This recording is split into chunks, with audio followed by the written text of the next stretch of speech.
This episode of Top to Bottom is sponsored by Noted Analytics. Are you tired of losing sales opportunities to the status quo? Not seeing meaningful information in CRM to help close deals? Empower your team with Noted Analytics, the first guided selling for CRM platform that uses sales methodologies like gap selling, MEDDIC, and others to revolutionize the way revenue teams capture, evaluate, and measure sales process effectiveness. Start increasing win rates, shortening sales cycles, and growing average sales prices today. Check it out at notedanalytics.com. And we're live! Bienvenue à l'Event de Haute-en-Bas. Je m'appelle Rebecca et je suis votre co-hôte pour aujourd'hui. Et j'ai avec moi aussi votre autre co-hôte, Keenan. Keenan, j'ai une question pour toi.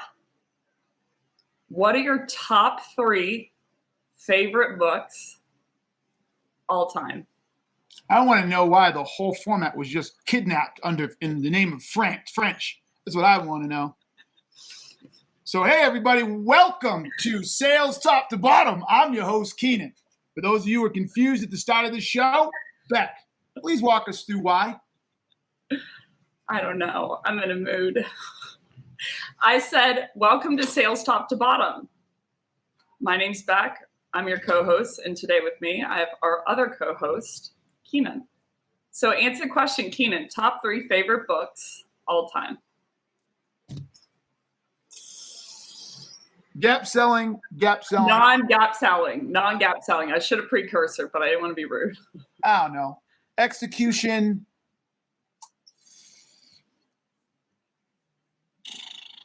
Into the Wild. Swan Song. Oh, Ken Follett's Pillars of the Earth. That was sick. I've never read it. My God. Pillars of the Earth was unbelievable. It's like 1,000 pages, too. It was fucking good. And then Gone with the Wind. Oh, man, that's so many good books. Oh, my, then there's Animal Farm. Those are my favorite books to read ever. Animal Farm was amazing. I don't know. Take a pick. What's your favorite movie of all time? Someone asked me that the other day. I can't answer those because it's situational. There's never one that sticks, but I like, everything from Dangerous Liaisons to 12 Angry Men to the very first Lord of the Rings to the first 3 episodes of Star Wars, even though Jar Jar Binks was an idiot, to Citizen Kane. Like, just different movies for different reasons at different times. Okay. Other than your daughters, who is your favorite person in the world? Becc Holland. Okay. I was going to burst into tears if it wasn't. I was going to roll the dice. By the way, I think I was born the year that the first Lord of the Rings movie came out. So I just want to know that. I got my first. You look great for 37, and I'm like, the first 37 kills me. Oh, that's so bad. I'm so sorry you had to go through that. Oh my goodness. I'm still recovering. All right, Keenan. Well, hey, we are on to the first segment of this podcast, which is Email Teardown. This is the segment where Keenan and Becc tear down emails and messages that were sent over to them. Now on to the first email. This one, the subject line for this one is, "Thank you for your request. Thank you so much for reaching out to us and expressing interest in our consulting services. We greatly appreciate your inquiry and the opportunity to provide you with more information. At Blank, we are dedicated to delivering exceptional consulting services that cater to your specific needs, that empower your business to thrive. We understand that every organization is unique, and we take pride in tailoring our solutions to address your challenges and drive sustainable growth. We offer a comprehensive range of consulting services, including..." Then they list off a whole bunch of services. Through our collaborative approach, we work closely with our clients to understand their goals, develop customized strategies, and implement practical solutions that yield tangible results. We will contact you shortly to schedule a free consultation. Warm regards. Becc, what are your thoughts on this email? This is a mind-blowing moment to me because this was a demo request follow-up that was sent to Hala at ftscript.co, which is basically our marketing line, which means a company out there is sending out responses to demo requests to generate pipeline when you never requested a demo. You never requested to talk to them, and they're sending them out as quote unquote follow-up to try to book pipeline. And I think that is atrocious. Response to demo request. It was so good you hear the echo. Keenan, what are your thoughts about this email? Well, she jumped in where I was going to jump in. Because I didn't get it, but my assumption was that this person or Becc, whoever, didn't request it for starters. Nope. And then from there, if that's the route they're going to take, the rest of the email is all product centric. It doesn't provide any value to the user. Here's all our services. Check it out. Like a checklist. You know what I'm saying? We do this, we do this, we do this, we do this, we do this. I mean, I don't get it. I mean, like, it's impossible that someone with this email requested a demo because it's the marketing line. So this company is literally just blasting to all their customers on outbound, pretending like they requested to talk to them. I'm like, yeah. So let's just break it down. The most unnerving thing about this is it's disingenuous. And if you start a sales relationship being disingenuous, then you erode trust, credibility, and if they ever find out you're hosed, and you can't come back from that. No, 100%. Okay, we're on to the next email. This one, the subject is ERC misinformation / tri-merit contact information. Hi, Keenan. Was unable to connect with you at your office on the phone, reaching out to make an introduction and address your industry being targeted by ERC mills. Below, please find the top issues identified by the IRS. If this raises any concerns or if you would like to schedule a brief call reviewing eligibility, Calendly link below to help coordinate schedules. And it puts in a couple links as well as the specific things within the notice that they should look at, and then puts the Calendly link under. Best regards, Xavier Killing. Keenan, what are your thoughts on this email? First of all, I don't even know what the hell they do. So read the first line again. Was unable to, let me go to the one. Was able to connect with you at your office on the phone, reaching out to make an introduction and address your industry being targeted by ERC mills. I don't even know what the hell an ERC mill is. Like right there, right out of the gate, I have no clue what an ERC mill is. So I'm not going to go look it up. And then secondly, give all these things. Like I'm supposed to go do all this research. There's all these numbers or sections of the book. Like the amount of work this person wants me to do to sell me something. And I have no clue what he's talking about, what an ERC mill is, why it should matter, why I should be concerned.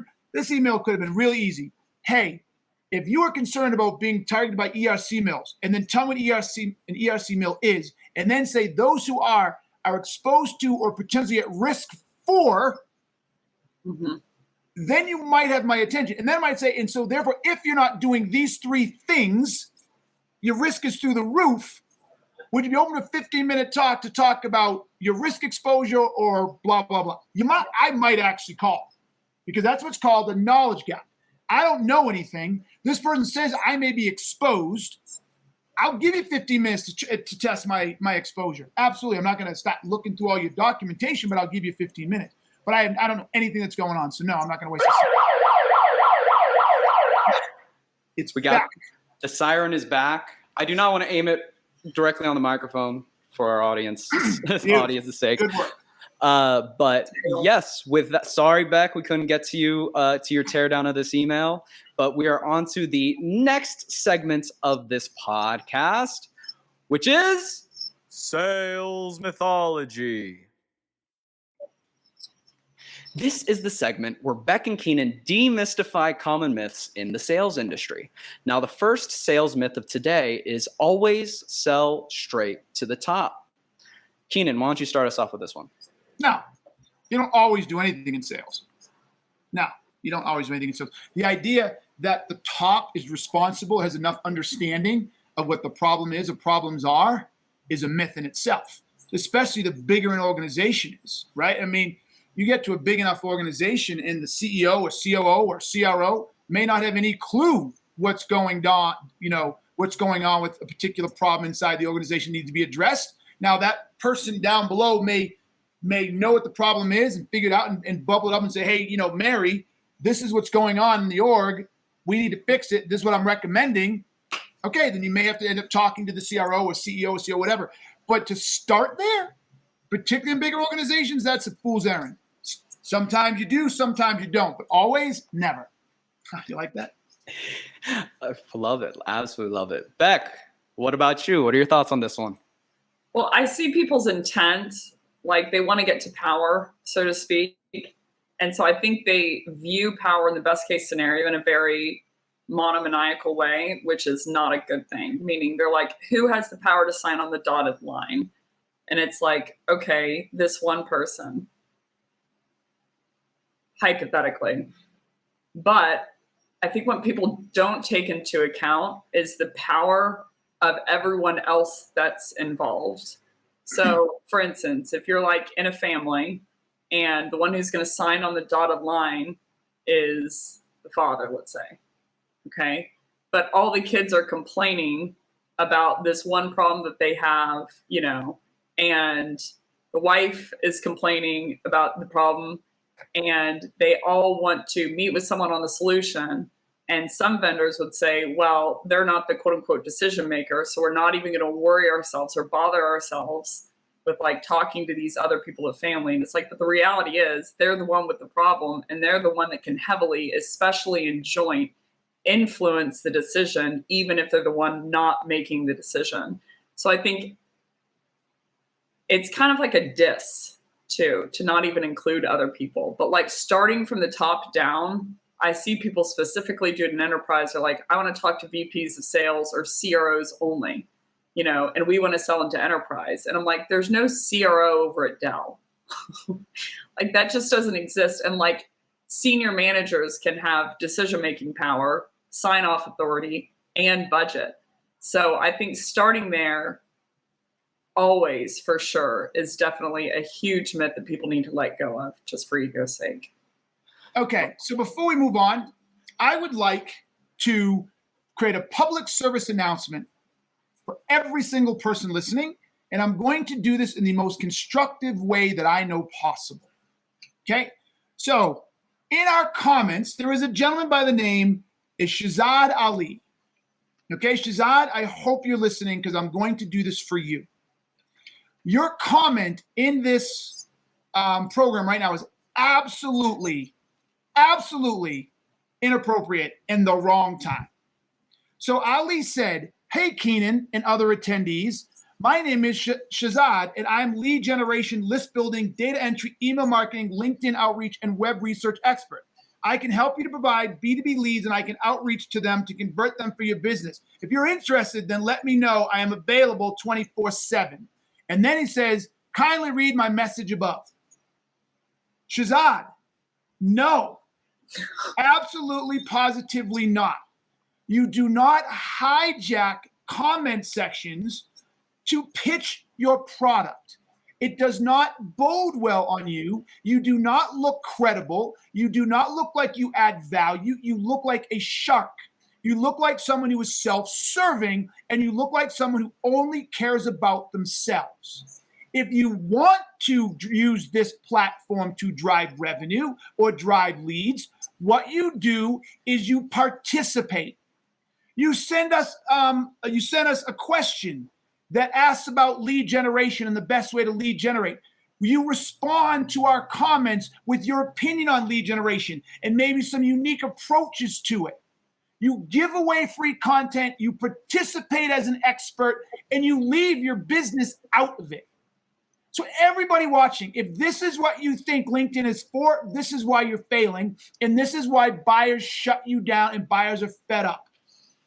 This is not the time or place to interject, interrupt an experience to push your agenda. So keep in mind what Keenan and I both sell on the side is essentially lead generation services, like prospecting training.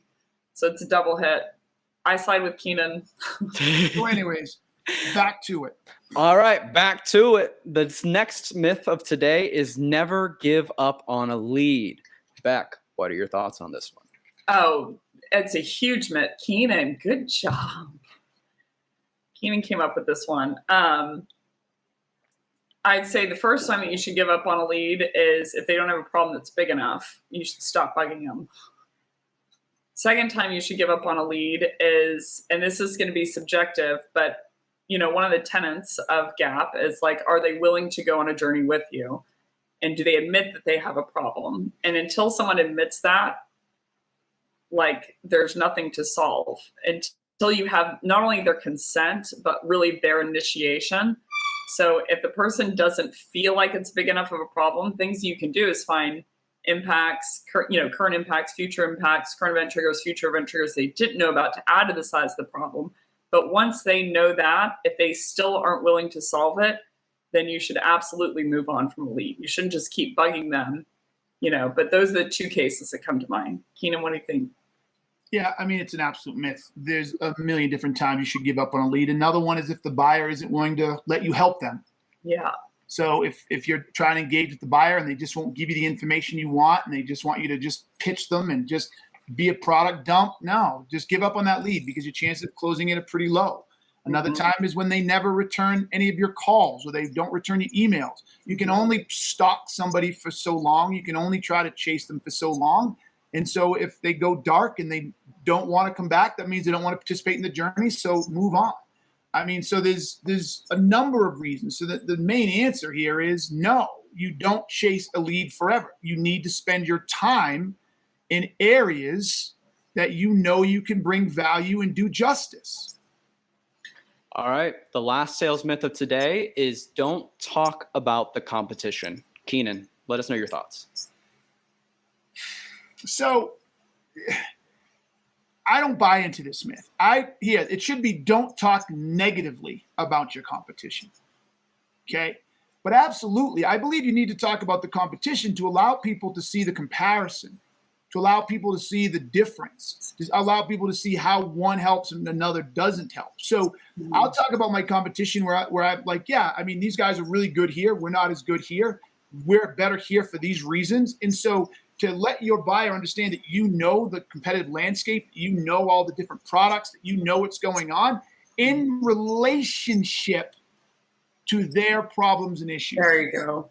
Not just out in the world. Like, let me tell you, they suck. No. As it relates to the problem you're dealing with, let me tell you how so-and-so would solve it. And this is their general approach and method. This is how we solve. This is why we believe we're better, etc. But no, I mean, the answer is in the right environment, under the right circumstances, absolutely you talk about the competition.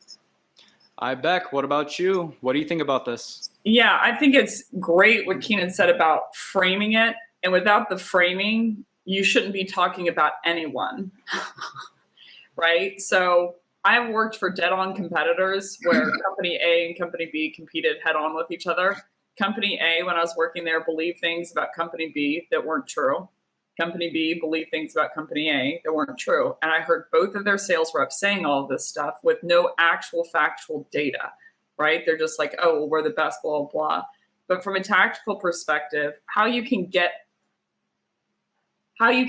out of talking for the competition for the moment that's necessary before you start talking at all is if someone walks up to you at a conference and they're like, let's say your outreach, and they're like, how do you compete with Sales Loft? Then I would say like, hey, before I launch into some big monologue about how awesome we are and how great, or how awesome we are and how terrible they are, if you don't mind me asking, hypothetically, what kind of problem were you trying to solve with either of us if you were to move forward? And pivot the conversation into doing discovery on them first. So you don't know how you compete until you know the features that are going to solve the problem that they have that you've diagnosed. You need to start there. Smooth like a criminal. Well, What's the Michael Jackson song? My brain is dead. Smooth Criminal. Smooth Criminal. Gosh. Michael Jackson. This stuff's falling out of my brain. Well, hey, with that, we are on to the next segment of this podcast, which is Take it or leave it. This is the segment where I introduce common sales tactics, and Keenan and Becc let us know whether they would take it or leave it. So the first one of today is building an in-house training department. Becc, take it or leave it. You then I apologize. I started with him last segment. just. I have no power. I'm sorry. But yes, what are your thoughts on this one? You can get it for that later, man. So, what is it? Say it again. Building an in-house training department versus outsourcing it. Wait, but it's a take it or leave it. Oh, Yeah. so is it take it? Take it. Would you like to take it or leave it? Building an in-house training department. Leave it. I would not. I would bring in outsource. And the reason, not because I am outsourced. The reason is, oh man, I'm going to get blown up for this one. I believe that it takes a specific expertise and focus on training. And people, whether you want to say they're the best or not, or blah, blah, if they're outsourced, their whole world is spent thinking about training, curriculum, how to get people to learn, the principles, all of that. So from a skill perspective, one of the biggest predicators on if someone's going to get good or something or not is just purely the amount of time that they spend on it and how quickly they get to 10,000 hours. So I would say leave it. I think that it's mostly the manager's jobs to enforce the principles of the training and to make sure that from a coaching perspective are ingrained. So I would say leave it for a training department internally. All right, Keenan, what about you? Take it or leave it? Leave it. Leave it. The only thing I would add is when you get to giant organizations, I understand that you can't keep paying somebody millions. So even in that case, what I would argue is it's a hybrid outsource. You either go find an organization that can build it for you and then you operate it, so that's still outsourced, or you go poach somebody from an organization, from from an ASG, from a Sandler, from someplace who knows this stuff and is now going to do it inside for you. But the idea of these organizations building their own sales methodology, generally speaking, is a fail. I haven't heard, and maybe they're out there, but I haven't heard of anybody doing this successful since IBM and Xerox, right? For whatever reason, I can't even begin to tell you why. So no, I think you should not build this yourself. That's 100% leave it. And you leverage the people outside who know how to do it. And if you're giant, then poach somebody and work with them. And all you have to do is operate it, but you don't build it yourself. Yeah, if you're going to build like an academy kind of thing. Yeah. All right, the next one for today is multi-threading an organization. Keenan, take it or leave it? Leave it. Leave it. Now, here is my definition of multi-threading. Multi-threading for the purpose of multi-threading. And that's what's happening. Reps are going out there and they're talking to Min and they're like, well, Min's only the director, so I got to go talk to the CFO and I got to go talk to the users and I got to go talk. And they start running around trying to talk to all these people. When you, Min, have complete authority to make this decision, or you're the primary person to drive the sale, and you have not explained to me in any way, shape, or form the value I bring by talking to these other people. And so you run the risk of pissing you off. So let me help everybody understand this. The only way multi-threading works is when you and your initial buyer see the value to you having a conversation with somebody else. Multi-threading, as described and used today, is the value to me. I need to talk to the CFO to close the sale. I need to talk to the user. I need to talk to the CFO. No, the only value is multi-threading to the buyers themselves.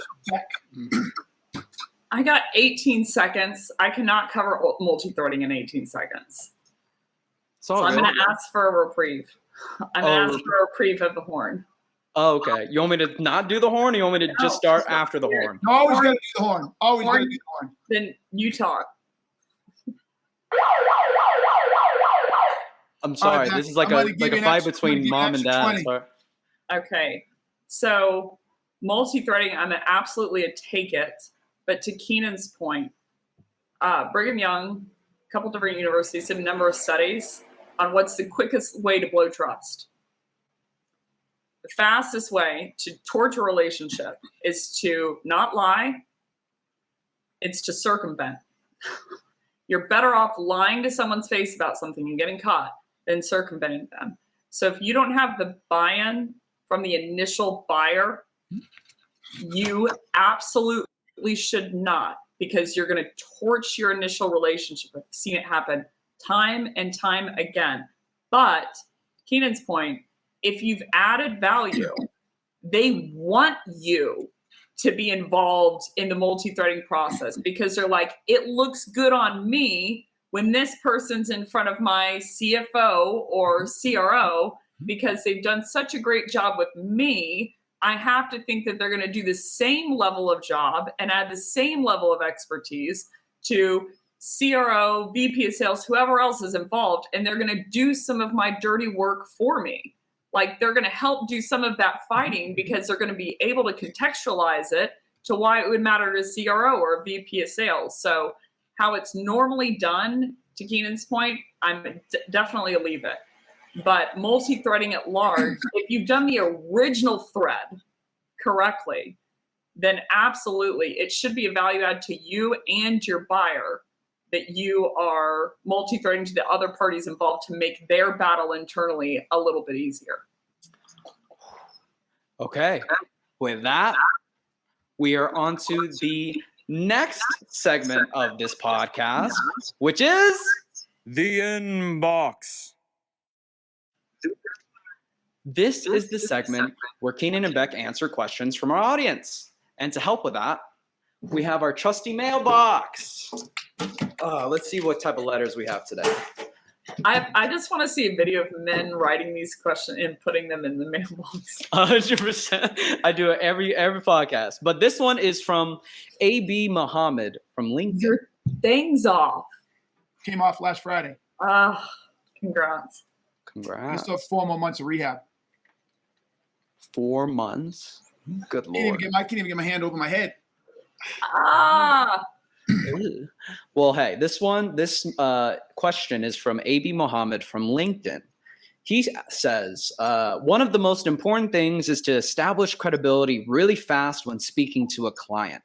Is this best done by asking questions that demonstrate your knowledge in the customer's business, or through something like what Challenger Sales teaches, where you start off by detailing your point of view, what similar clients are going through, etc.? Assume you are a LinkedIn rep selling to recruitment agencies. Keenan.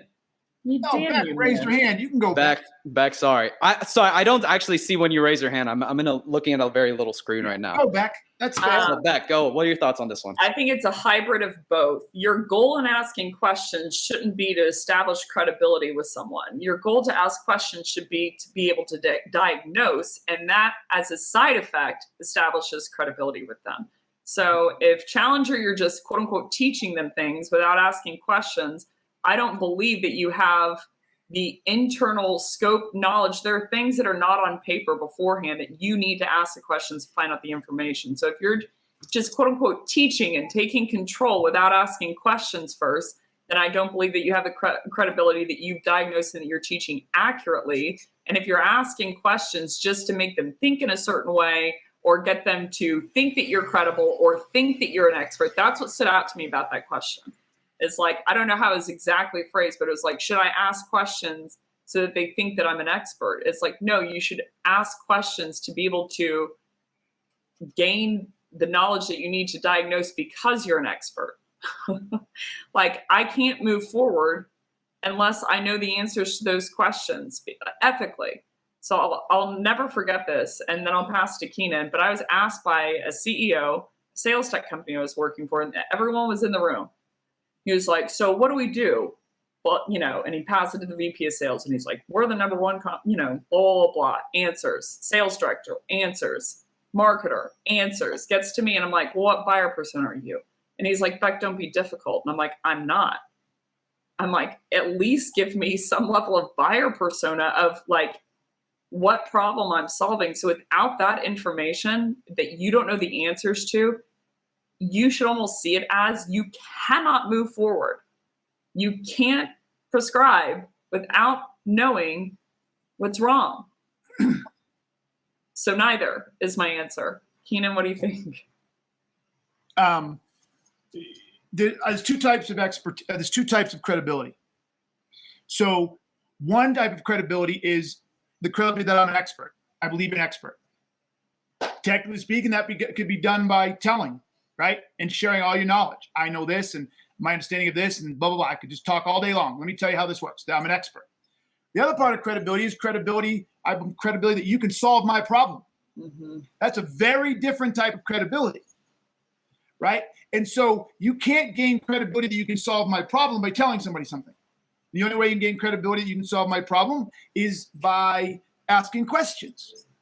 So the objective here is to be able to accomplish both, because the credibility you want isn't credibility that you're an expert, and it's not credibility that you can solve my problem. It's ideally credibility you're the expert who can solve my problem, right? And so the way to do that is start with questions that focus on very specific things that non-experts wouldn't know. Yeah. That's the way to do it. To start with specific questions in areas that non-experts wouldn't know. That's how you build credibility. Amen. Amen. It's almost like it makes people, I'll watch true experts. I've watched you before, Keenan. And it's like, and it's like you can't answer. It makes you uncomfortable to answer before a question. Speaking of experts, I'm a horn expert. That I'm like, I've got one clip of a sentence. But it's like, it should, because you're just, even if you prescribe something and you look like incredible in the moment, once they take that thing home and it doesn't solve their problem, you aren't an expert anymore. Yep, 100%. All right. And with that, we are on to the next segment of this podcast, which is The challenge. This is the segment where Keenan and Becc break down a challenging subject within the sales industry. And today's challenge is how to get your first line managers to review deals in the pipeline. Keenan, why don't you start us off with this one? Thank God. So this one is every year or so I stumble into something, literally stumble into something. And I've stumbled into this probably with my purchase of Noted Analytics. I am absolutely baffled by how little emphasis and insight frontline sales managers have at the opportunity layer in the CRM. They do not read it. They do not go through it. They don't pay attention to it. They look at the numbers. They look at the sales stages, but they don't really dig into the opportunity very often. And that is where the win is. So I'm going to explain my position in 2 seconds, but I want to make sure everybody understands this. The win in a sale is not the number of quote unquote contacts you have. It's not if you're talking to the authority. It's not if they have a budget, whether you asked or not. It's none of that stuff. The win is the ability for the salesperson to assess, is the size of the current problem big enough that this buyer must change, and that the decision to change is greater than the decision to stay the same. And if you are unable to assess that, then you are flying blind the rest of the way through the sale. You can close that shit without knowing it. Trust me, the buyer can know it and you never know it, and you can still close the deal. But if you want to influence the sale, you must know what is going on in that buyer's world from a business perspective that dictates or mandates they must change because the cost of not changing is too high. So therefore, in order to get middle management or frontline management to do that, you have to, 1, hold them accountable. 2, you have to evaluate or create a system that allows you to see and assess their feedback to the reps on the data in the Salesforce or in CRM that matters. 3, you must hold them accountable. I have seen second and third and CRO or fourth line managers do not hold them accountable. Not only have I not seen them hold them accountable, you're going to die. I've heard them say to us, I can't get them to do it. Mm-hmm. I think just hearing that come out of my mouth as my company grows, if I ever hear a manager or a leader say to me, I can't get my team to do something, I am letting that person go on the spot. Because what you just told me is you do not have control of your team. And what you have just told me is you lack the leadership abilities to get done what I need to get done. Mm-hmm. So it's about creating a structure that makes it easier for them to get in there and do it. It's about creating an inspection process that allows you and upper level management to evaluate not only what are they looking at and what are they evaluating inside the CRM, but also what feedback they're giving to the reps to improve the opportunity to close the deal within the CRM. Mm-hmm.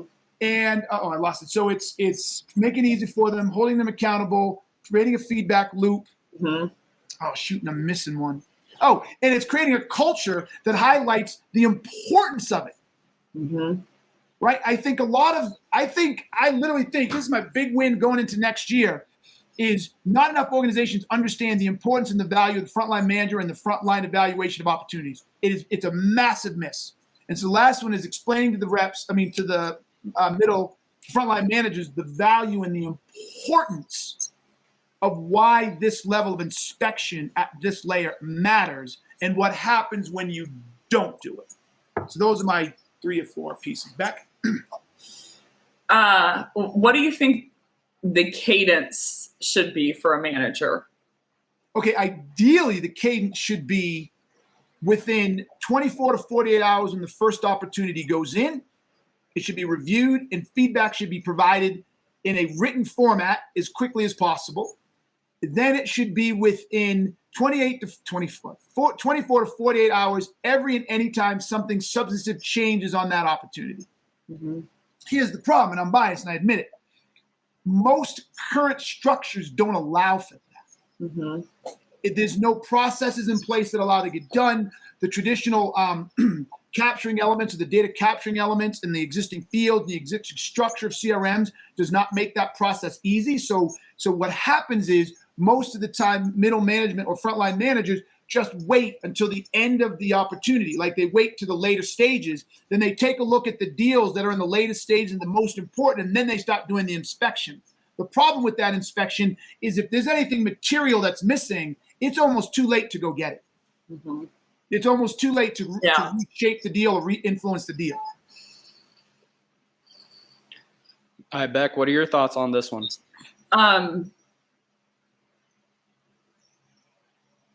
I've been thinking a lot about the concept recently of influence and like what that means. And I know that everyone's after influencing a sale, otherwise you're Keenan's words, you're an order taker, right? So,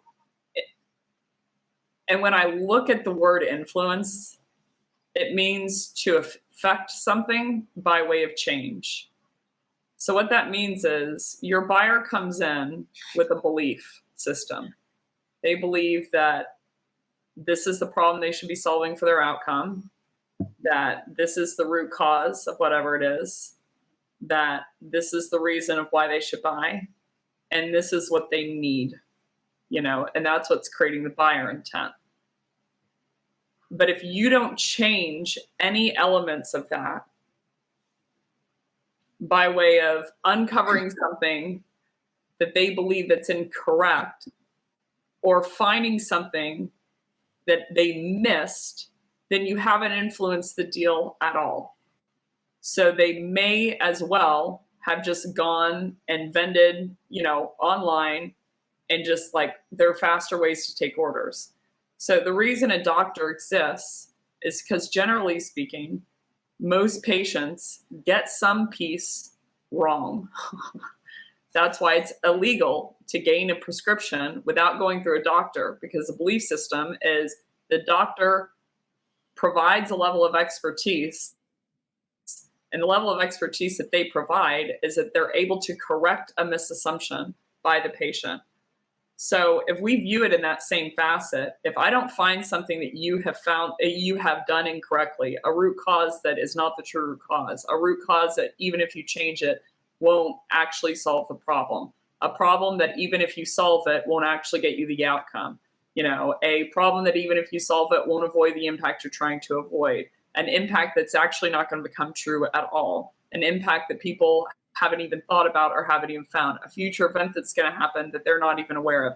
If you don't find any of that in the sales process, not only are you useless, but you didn't influence the sale at all. So I deeply, and then I'm going to pass back to Keenan, I really deeply struggle every day with thinking that the sales profession has, to my knowledge and from my perspective, no role currently. Because by and large, they're not diagnosing. So what truly is their job, other than they think in their head to pull some techniques and put pressure on the buyer? So if you aren't doing that and you aren't influencing that change, I would take the respectable position of one of two things: either get out of sales and go into another technical field where you can affect something, or learn how to diagnose by gaining expertise and knowledge about your buyer. But those are the two options, in my opinion, because gone are the days where people can't self-diagnose. Now they can do that at large and just as well as you can with the limited information. Keenan, what are you thinking? You're pointing at something. No, I was just agreeing.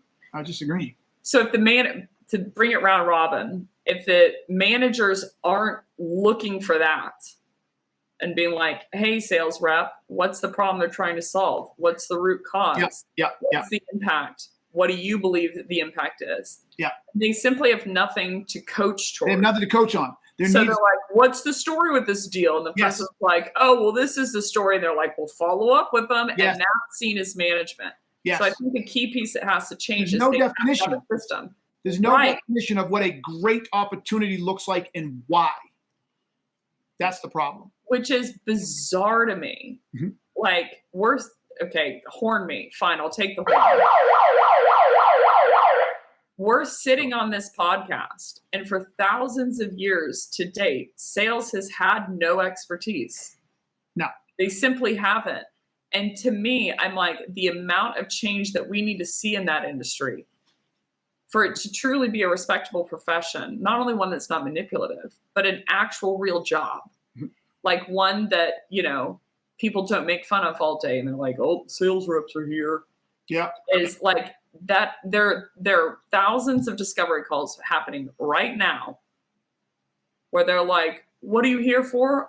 Oh, okay, let me show you that. And then they go into a shitty product demo that's not half as good as what a product marketer could have done. Mm-hmm. Mm-hmm. And they could have done online.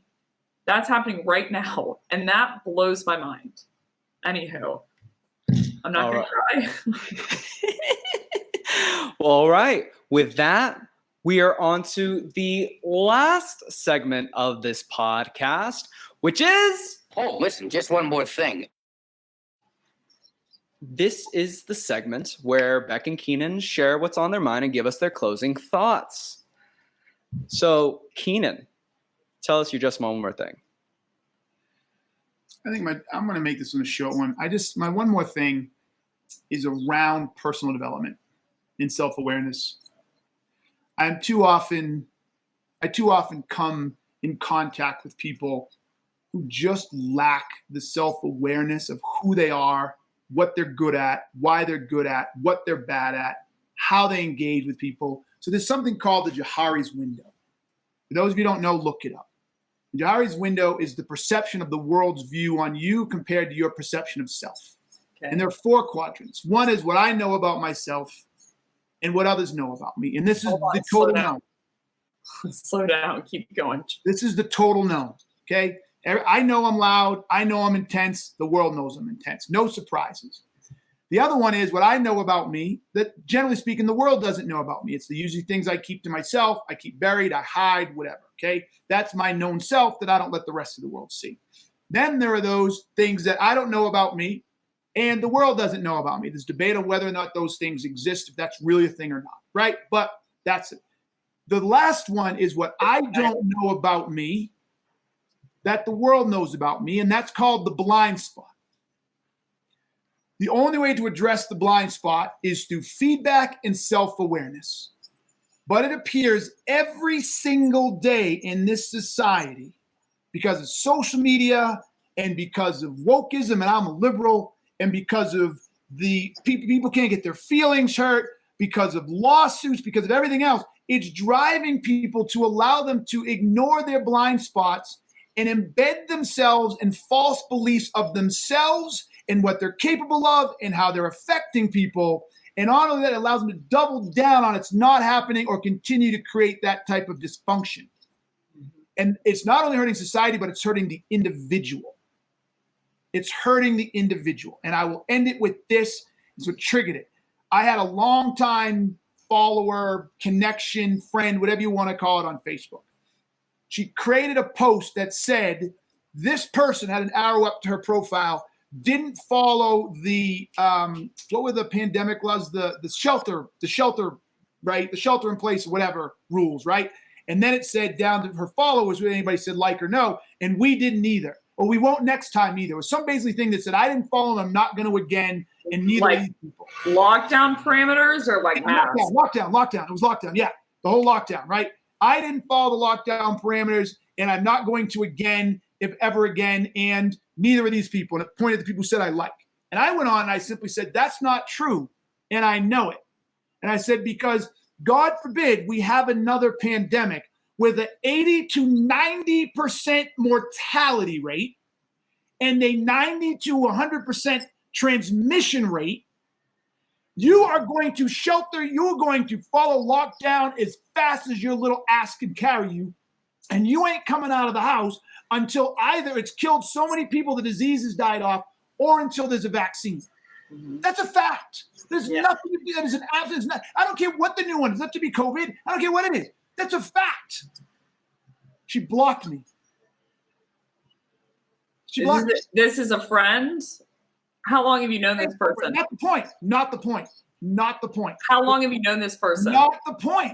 They've followed me and been a friend for years, but that's not the point. They simply were so offended by the fact that I put a very standard fact that it's inarguable. Am I right? It's inarguable. If another one comes out with 90% mortality rate and it has 100% transmission rate, your ass is going to be in lockdown by choice, whether the government tells you or not. And I even said in it, some of you will drag your ass, but the minute 2, 3, 4, 5 of your friends drop, oh, you're in the house lockdown, don't come near me. And she was so offended, she blocked me.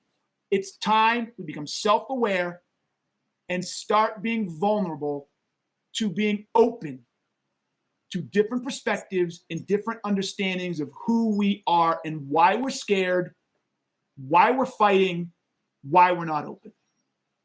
Longer than I thought. Sorry, Becc. All right, Becc, what's your just one more thing? Well, the reason I was asking is if you'd been friends for like 30 years or something, the amount of that granularity. So my one last thing, mine will be short, is I was watching this.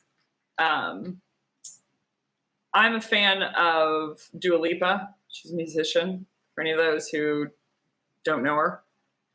And I was watching this short that came up of her, and they said, how did you get your manager? And her answer really struck me. She said she started playing YouTube covers, like covers of songs, and then like upload them onto YouTube. And then she'd show them to all of her friends, and she'd make her friends watch them. And then she basically leveraged that to get in front of producers. It was like, hey, I really like to sing. I want to, will you give me some studio time, basically? Because at that point she has no money. But the point that really struck me was she goes, so then I made a bunch of demos And I knew that I needed a manager. So I Googled managers in London. And someone tried to publish her, and she got a lawyer because she knew that she needed a lawyer. And that lawyer was like, don't take that publishing deal. Let me introduce you to a great manager, and introduce her to her manager to this day. His name's Ben. So the reason I tell that story is there's a number of different pieces there where she took the initiative to say, like, I'm going to make YouTube videos and put them up. I'm going to get in front of producers and tell them I like to sing. I'm going to, because she had a dream and she had a vision in her head, and she wanted to make that happen for herself. So when she knew that she needed a manager, she didn't wait or complain or why don't I have a manager? She Googled managers in London, and then she Googled that she needed a lawyer, and she chased things down. This girl is now one of the biggest musicians from a global perspective, on the top charts, extremely innovative. I mean, she is just incredible. And she's 28. So I'm like, she was probably doing this at like 15, 18 years old. So my push is like, if a 15-year-old's going to do that, are you really going to sit there and have the justification that she had some things that you don't? Because she didn't have anything. She had a computer. And so she's like, I need to find a manager. So if you're not going to make things happen, just admit that and be real with that. But stop blaming that everyone else had all these other things that you didn't. And that's the reason for their success. Because I'm like, I now get to enjoy her music today because of her accountability. And so I was just so impressed by that story. And the way that she told it was just so sweet and with just a lot of class that I'm like, look, if she can do it, you know, now there are a number of things, talent, luck, etc., that are going to come into play. But she wasn't going to take a no, and she wanted to make something happen, and so she did. So that's my one last thing. Go Dua Lipa. I like that. Hey, that's our podcast. Thank you, everybody. Great job, Becc. I love that. Y'all have been listening to the Sales Top to Bottom. I'm your host, Keenan. And I am Becc. I will see you next week. Peace.